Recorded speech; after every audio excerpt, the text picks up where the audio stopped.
রাহাতের বয়স ১৯ বছর। সে কাউকে জোর করেনি, কাউকে প্রতারণা করেনি, কাউকে আঘাত করেনি। তার অপরাধ, সে একজন ছেলেকে ভালোবেসেছিল। এখন তার প্রশ্ন, আমি কি অপরাধী? এই প্রশ্নটা শুধু রাহাতের না, এই প্রশ্নটা আমাদের সমাজের। আজ আমরা আবেগ দিয়ে নয়, আইন, সম্মতি এবং মানবাধিকার দিয়ে বিষয়টা বোঝার চেষ্টা করব। সমকামিতা কি আইনত অপরাধ? এই প্রশ্নের উত্তর দিতে গেলে প্রথমে বুঝতে হবে আইনের কাজ কি। আইন কি মানুষের ব্যক্তিগত পরিচয় নিয়ন্ত্রণ করে, নাকি আইন কেবল ক্ষতিকর আচরণকে শাস্তি দেয়?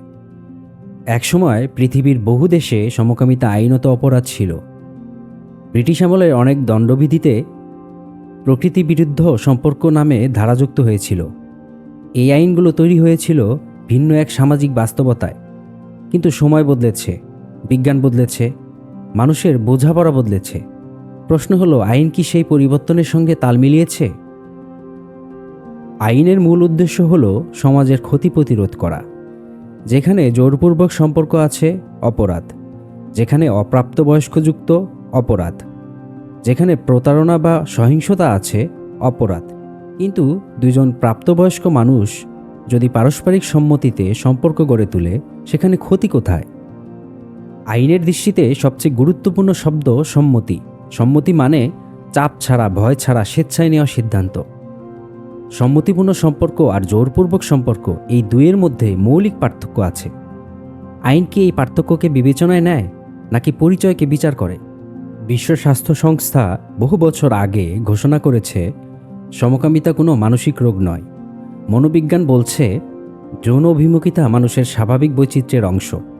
তাহলে যদি এটি রোগ না হয়, যদি এতে জোর না থাকে, তাহলে অপরাধের ভিত্তি কোথায়? মানবাধিকার নীতি বলছে, প্রত্যেক মানুষের ব্যক্তিগত স্বাধীনতা ও মর্যাদা সুরক্ষিত হওয়া উচিত। রাষ্ট্রের দায়িত্ব হলো ক্ষতি প্রতিরোধ করা, মানুষের পরিচয় নির্ধারণ করা নয়। আইন যদি মানুষের ব্যক্তিগত অনুভূতিকে নিয়ন্ত্রণ করতে শুরু করে, তাহলে ব্যক্তি স্বাধীনতা কোথায় থাকবে? রাহাতের প্রশ্নে আবার ফিরে আসি। সে কি অপরাধী, নাকি সে আলাদা? আইন কি তার পরিচয়কে বিচার করবে, নাকি তার আচরণকে? সমকামিতা নিয়ে মতভেদ থাকতে পারে, ধর্মীয় দৃষ্টিভঙ্গি থাকতে পারে, সামাজিক আপত্তি থাকতে পারে, কিন্তু আইনের মূল প্রশ্ন একটাই, ক্ষতি হয়েছে কি? ভালোবাসা নিয়ে বিতর্ক থাকতে পারে, কিন্তু মানবিক মর্যাদা নিয়ে নয়। আপনার মতামত কি?